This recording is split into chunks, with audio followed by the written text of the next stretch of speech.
Hello বন্ধুরা, আমি সুজন আপনাদের জন্য নতুন একটি ভিডিও নিয়ে হাজির হয়েছি। আজকের বিষয়টা আমি পে আউট নিয়ে আলোচনা করতে চাই। আসলে ভাই, ফেসবুক পে আউটটা যদি আপনি ঠিকঠাক না করতে পারেন, আপনার কোনো ইনকামই ঘরে তুলতে পারবেন না।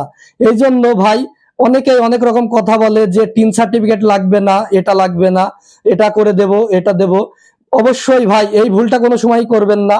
আপনার নিজের টিন সার্টিফিকেট দিয়ে আপনি নিজে করবেন, তাহলে দেখবেন যে অনেক ভালো ভাই।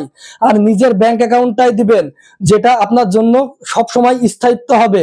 আর আপনার যখন ফেসবুক অ্যাকাউন্টের সঙ্গে টিন সার্টিফিকেট, ব্যাংক অ্যাকাউন্ট সবকিছুর মিল থাকবে, এটা একটি অরিজিনাল ভাব নিবে ভাই। অরিজিনাল যখনই ভাব নিবে, ফেসবুক চেক করে বুঝতে পারবে যে আপনি একজন রিয়েল কন্টেন্ট ক্রিয়েটর। আর ফেসবুক যখনই বুঝতে পারবে আপনি সবসময় রিয়েল কাজ নিয়ে থাকেন, ফেসবুক আপনাদের সাজেস্ট করবে অন্যদের কাছে। এবং যখনই সাজেস্ট করবে ফেসবুক, আপনারাও ধীরে ধীরে একদিন অনেক বড় হতে থাকবেন ভাই।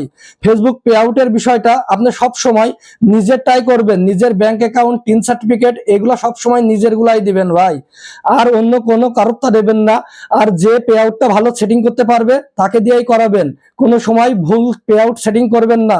একটু ভুলের কারণে আপনার হয়তো ইনকামটাই ভাই হোল্ড হয়ে যেতে পারে, বা প্রসেসে নষ্ট হয়ে যেতে পারে। এই ভুলটা কখনোই করবেন না। পে আউটটা ভাই সবসময় যে পারে তাকে দিয়েই করিয়ে নেবেন। ধন্যবাদ ভাই।